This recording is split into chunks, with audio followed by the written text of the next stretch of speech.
আসসালামু আলাইকুম। আজ ৭ জানুয়ারি ২০২৫ খ্রিস্টাব্দ, ২৩ পৌষ ১৪৩১ বঙ্গাব্দ, ৬ রজব ১৪৪৬ হিজরি, মঙ্গলবার। সংবাদ পাঠ করছি মনির হোসেন কামাল। প্রথমেই শুনবেন সংবাদ শিরোনাম। রাতেই লন্ডন যাচ্ছেন বেগম খালেদা জিয়া।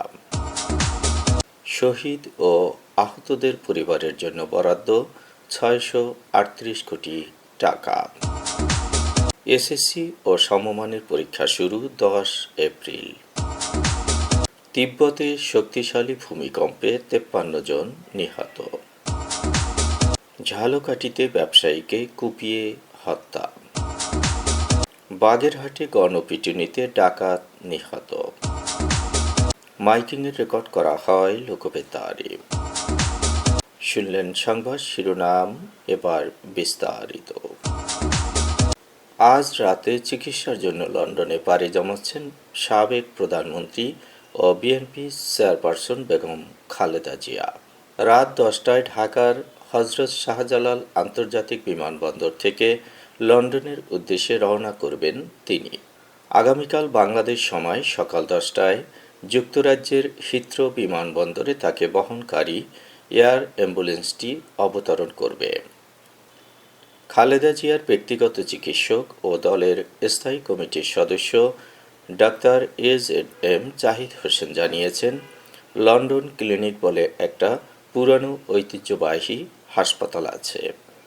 সেই হাসপাতালের এনএইচএস-এর অধীনের একটি হাসপাতালে তাকে ভর্তি করা হবে। হিথ্রো ইন্টারন্যাশনাল এয়ারপোর্ট থেকে তাকে সরাসরি সেখানে নিয়ে যাওয়া হবে।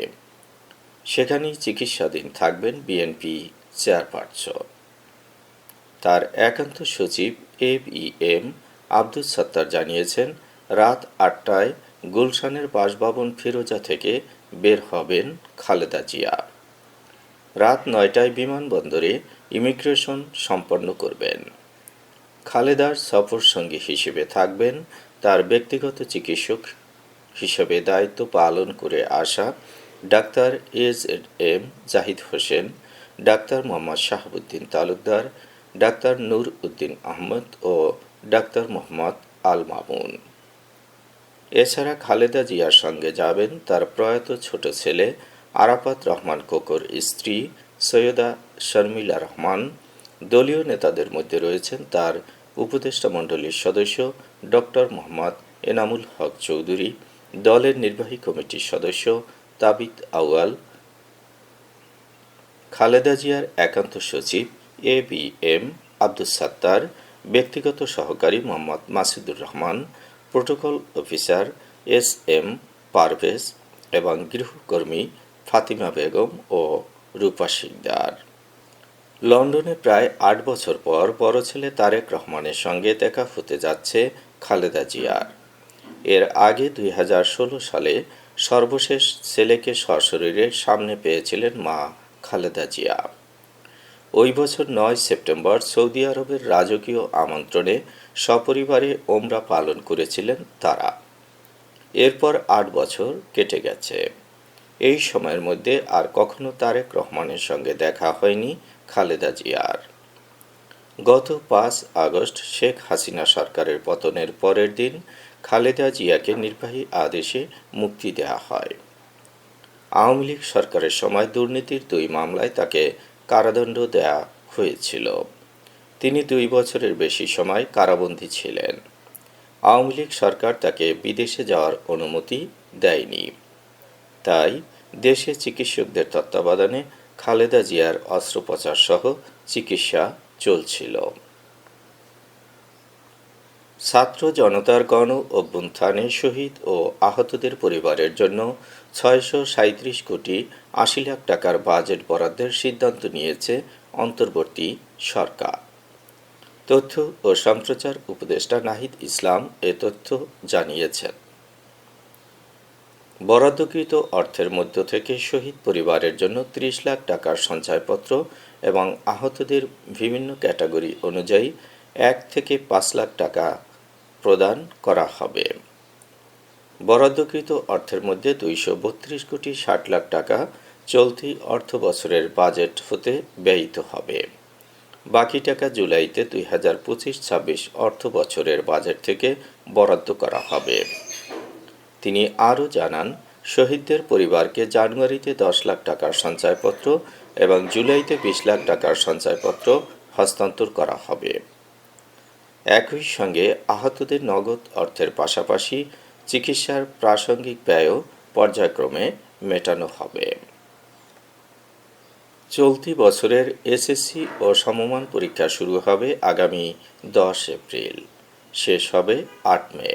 এসএসসি ও সমমান পরীক্ষায় অংশ নিতে যাওয়া শিক্ষার্থীরা উত্তীর্ণ হলে আগামী 1 জুলাই থেকে একাদশ শ্রেণীতে ক্লাস শুরু হবে।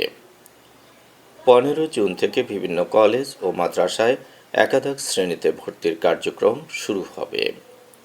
শিক্ষা মন্ত্রণালয়ের মাধ্যমিক ও উচ্চশিক্ষা বিভাগ থেকে প্রকাশিত সরকারি বেসরকারি কলেজের ছুটির তালিকায় এ তথ্য তুলে ধরা হয়েছে। আগামী 10 এপ্রিল বাংলা প্রথম পত্র পরীক্ষার মাধ্যমে এসএসসি পরীক্ষা শুরু হবে। সকাল 10টা থেকে দুপুর 1টা পর্যন্ত নেওয়া হবে এ পরীক্ষা। তথ্যীয় পরীক্ষা শেষে 10 থেকে 18 মে পর্যন্ত চলবে ব্যবহারিক পরীক্ষা। 2024-25 শিক্ষাবর্ষের যেসব শিক্ষার্থী বর্তমানে একাদশ শ্রেণীতে পড়ছেন তাদের বার্ষিক পরীক্ষা আগামী 26 জুন শুরু হবে। আর 2023-24 শিক্ষাবর্ষের যেসব শিক্ষার্থী বর্তমানে দ্বাদশ শ্রেণীতে পড়ছেন তাদের নির্বাচনী পরীক্ষা আগামী ফেব্রুয়ারিতে অনুষ্ঠিত হবে। চীনের স্বায়ত্তশাসিত অঞ্চল তিব্বতে শক্তিশালী ভূমিকম্পে কমপক্ষে 53 জনের মৃত্যু হয়েছে।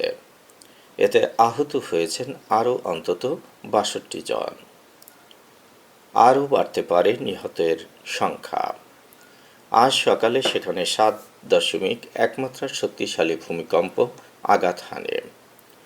যুক্তরাষ্ট্রের ভূতত্ত্ব জরিপ সংস্থা জানিয়েছে, তিব্বতের শিকাগো শহর সকাল 9টার দিকে শক্তিশালী ভূমিকম্পে কেটে ওঠে।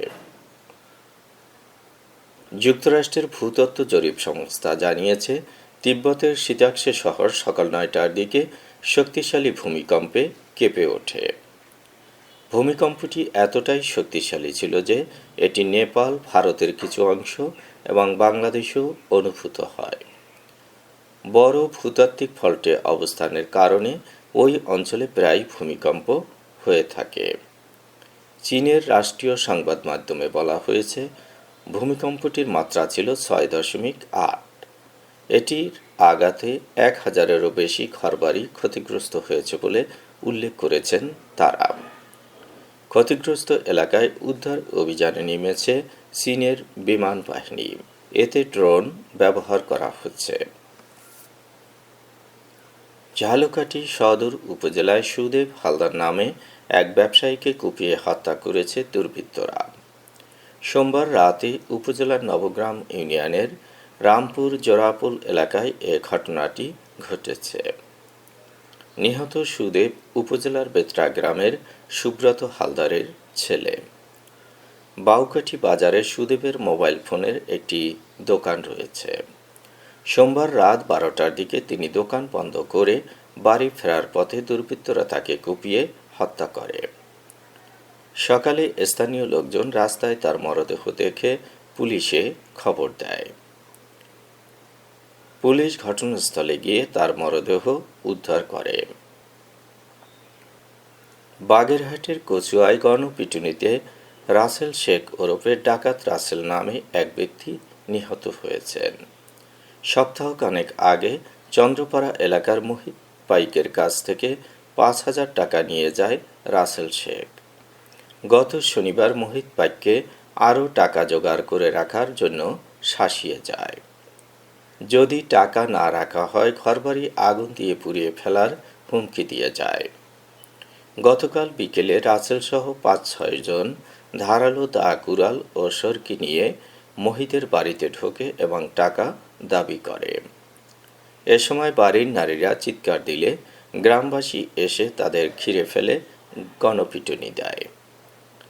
অন্য কয়েকজন পালিয়ে গেলেও রাসেল ও রাজীব গুরুতর আহত হয়। পরে কচুয়া উপজেলা স্বাস্থ্য কমপ্লেক্সে নিলে চিকিৎসকরা রাসেলকে মৃত ঘোষণা করেন। নিহত রাসেল শেখ ওই এলাকার আজিজ শেখের ছেলে। আহত রাজীব স্থানীয় সেলিম শেখের ছেলে।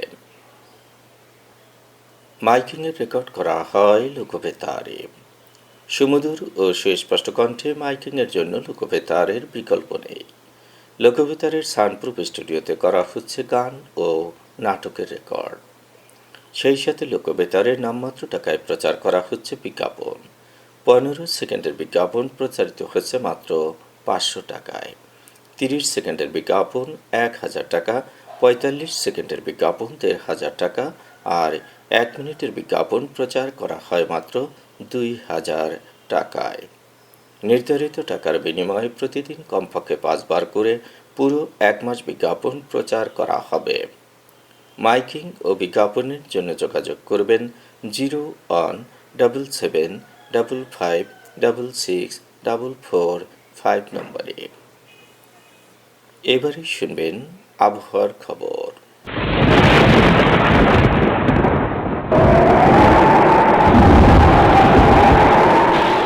উপমহাদেশীয় উচ্চচাপ বলয়ের বর্ধিত অংশ পশ্চিমবঙ্গ ও তৎসংলগ্ন এলাকা পর্যন্ত বিস্তৃত রয়েছে। মৌসুমের স্বাভাবিক লঘুচাপ দক্ষিণ বঙ্গোপসাগরে অবস্থান করছে। এর বর্ধিত অংশ উত্তর পূর্ব বঙ্গোপসাগর পর্যন্ত বিস্তৃত। অস্থায়ীভাবে আংশিক মেঘলা আকাশসহ সারা দেশের আবহাওয়া শুষ্ক থাকতে পারে। মধ্যরাত থেকে সকাল পর্যন্ত দেশের উত্তর অঞ্চলে মাঝারি থেকে ঘন কুয়াশা এবং দেশের অন্যত্র হালকা থেকে মাঝারি ধরনের কুয়াশা পড়তে পারে। সারা দেশে রাত এবং দিনের তাপমাত্রা একরকমই থাকতে পারে। আজ দেশের সর্বোচ্চ তাপমাত্রা ছিল সীতাকুণ্ডে 32.5 ডিগ্রি সেলসিয়াস এবং সর্বনিম্ন তাপমাত্রা ছিল তেঁতুলিয়ায় 9.5 ডিগ্রি সেলসিয়াস। বরগুনার সর্বোচ্চ তাপমাত্রা 29.7 ডিগ্রি সেলসিয়াস, সর্বনিম্ন 14.4 ডিগ্রি সেলসিয়াস। আগামীকাল সূর্যোদয় হবে ভোর 6টা 44 মিনিটে। সংবাদ শেষ করার আগে শিরোনামগুলো আবার পড়ছি। রাতেই লন্ডন যাচ্ছেন বেগম খালেদা জিয়া। শহীদ ও আহতদের পরিবারের জন্য বরাদ্দ 638 কোটি টাকা। এসএসসি ও সমমানের পরীক্ষা শুরু 10 এপ্রিল। তিব্বতে শক্তিশালী ভূমিকম্পে 53 জন নিহত। ঝালকাঠিতে ব্যবসায়ীকে কুপিয়ে হত্যা। বাগেরহাটে গণপিটুনিতে ডাকাত নিহত। মাইকিংয়ের রেকর্ড করা হয় লোকবেতারে। সংবাদ শেষ করার আগে জানিয়ে দিচ্ছি লোকবেতারে সংবাদ জানানোর মোবাইল নম্বর। আপনার এলাকার গুরুত্বপূর্ণ সংবাদ জানাতে ফোন করুন 017755664445 নম্বরে। আর লোকবেতারের সাথে যুক্ত হয়ে গান শুনতে চাইলে SMS করুন 01782973478 নম্বরে। মোবাইল করবেন 01959438545 নম্বরে। বিশ্বের সব জায়গা থেকেই শুনতে পারবেন লোকবেতার। লোকবেতার fm.org ওয়েবসাইটের মাধ্যমে শুনুন সরাসরি অনুষ্ঠান। সংবাদ পাঠ এখানেই শেষ করছি।